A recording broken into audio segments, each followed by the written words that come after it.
आदिवासी विभागाचा निधी वाढवल्याचा विरोधक आरोप करतायत लाडकी बहीण योजनेसंदर्भात. पहिल्यांदा तर मी सांगतो की अशा प्रकारचा जो काही आरोप आहे हा पूर्णपणे खोटा आहे, अतिशय चुकीचा आहे.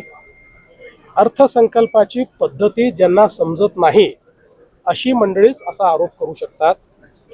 आपल्याला कल्पना आहे की नियम काय आहे, तर नियम असा आहे की आपल्या अर्थसंकल्पामध्ये आदिवासींच्या लोकसंख्येप्रमाणे आदिवासींकरता आणि अनुसूचित जातीच्या लोकसंख्येप्रमाणे अनुसूचित जातीकरता निधी राखीव ठेवावा.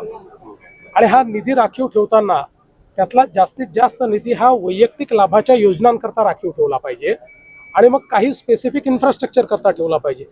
आता लाडकी बहीण ही योजना वैयक्तिक लाभाची योजना आहे, त्यामुळे लाडक्या बहिणीकरता जर तुम्ही निधी दिला तर तो अर्थसंकल्पाच्या नियमाप्रमाणे त्या आदिवासी विभागातच दाखवावा लागेल आणि तो अर्थसंकल्पाच्या नियमाप्रमाणे त्या अनुसूचित जाती विभागामध्येच आपल्याला किंवा सामाजिक न्याय विभागातच दाखवावा लागेल. त्याप्रमाणे तो दाखवला.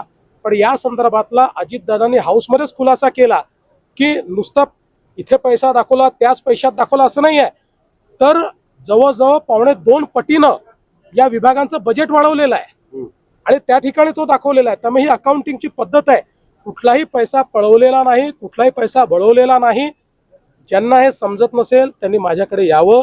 मी त्यांना अर्थसंकल्पाची, कारण मी पुस्तक लिहिलं आहे अर्थसंकल्प कसा वाचायचा, त्यामुळे अर्थसंकल्पामध्ये अकाउंटिंगची सिस्टीम काय आहे हे मी समजावून सांगेल.